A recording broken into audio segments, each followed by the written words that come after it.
Hi there everybody, my name is Aubrey and I'm an opera singer and a voice coach. Today we're going to chat a little bit about the 2020 Super Bowl halftime show, in particular, the fabulous Miss Mary J. Blige. We're going to chat a little bit about the many different things that she really mastered as a live performer, and as everybody knows, I really love to point out how hard it is to do a great performance with all the different factors and all the different stressors. She's just an excellent example of what to do when it comes to mastering these events.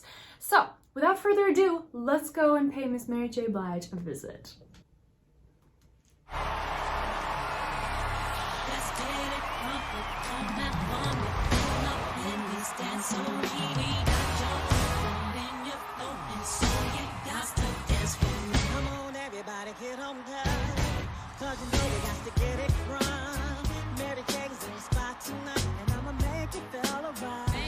That is a great color.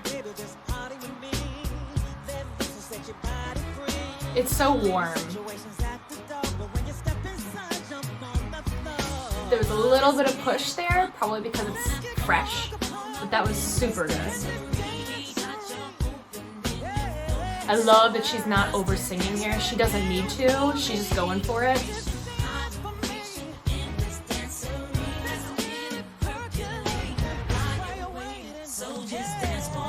Nice, just go for it.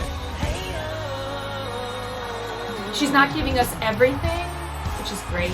We're still waiting for that little extra Broken heart again, another lesson learned. You better know your friends, or else you will. A little bit of breathlessness. It's hard to be up there dancing, I get that. Even with the breathlessness, after dancing, she's given a color. That's good support.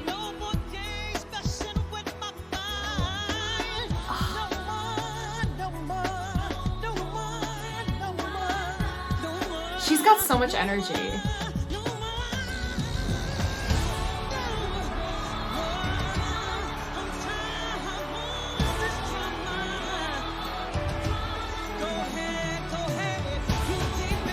She's just so electric.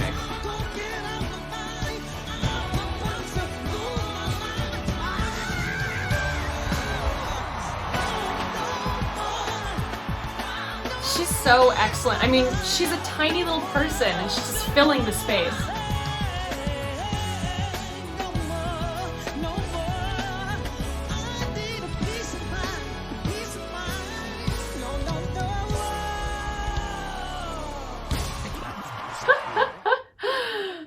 That was excellent. That was so good. It's our job as performers to help the audience live vicariously through us. So we have to be giving 120% all the time. Not necessarily in terms of the vocalization, but like the performance elements, right? How do you get people to pay attention to you? It doesn't need to be the flashiest or the showiest or the loudest or the brightest. Sometimes all you need is the most intensity. And that moment, the moment where she was on stage by herself, you'd think would be less interesting to watch because it's just one person, and we tend to be very visual creatures. But if you notice her commanding of the stage, her motions, they were so intense, and they definitely make us feel something when we're listening to her and watching her. So it wasn't very hard for us as audience members to pay attention. So good. I will say, you know, to be dancing and to be moving a lot, it's gonna make some breathlessness happen. It's very tempting for us to want to move and do all the things that we'd normally do, but because singing demands a little bit more focus and air control, moving can be absolutely a death sentence for our voice. I think she came a little bit close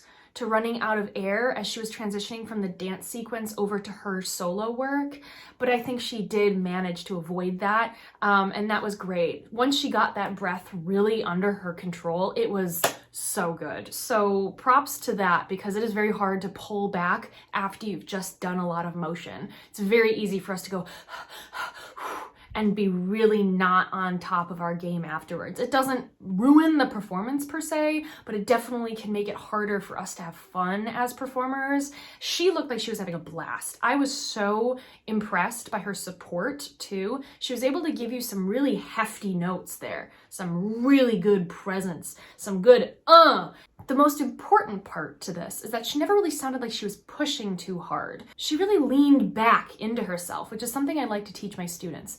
When we're singing these belty sounds, we aren't actually trying to go for total volume. Sometimes we're looking for intensity. Sometimes that comes from getting a really good, clean sound, just from finding our sweet spot and letting the air just ride. And she did that in a great way. I was super impressed. So in summation, being able to do that little dance number, really get involved in that and actually do some of those moves and still maintain breath support, chef's kiss. So good to see. But also I like that she wasn't doing all the same motions as her dancers. Obviously, she's a singer. She shouldn't be doing all of that because it's just going to detract from her airflow. I did recently do a video on Saweetie's performance as well, and you do see her running out of breath because she was doing all the same dances basically as her backup dancers and not focusing on the voice, which is what her job really is in terms of the performance's composition. Mary J. Blige, on the other hand, knew exactly where and when she was supposed to really take that presence and draw it onto herself, and she did a really great job of that. She never totally robbed the spotlight away from all the other fabulous components of this piece. That is a sign of a seasoned performer. She knows exactly how to do it, when to do it, where to do it, and why. The only thing I have to say, breath support, it's always hard to do when you're moving. Also, when you're in such a stressful situation as doing the Super Bowl halftime show. Wow.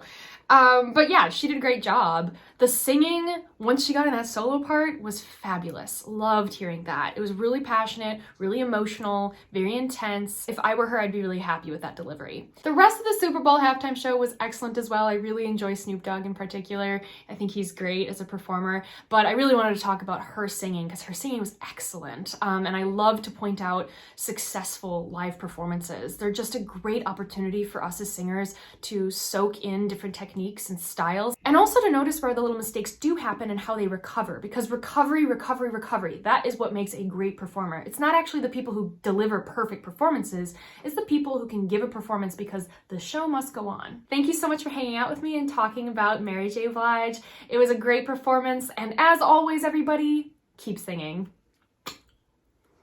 Beyond this mountain top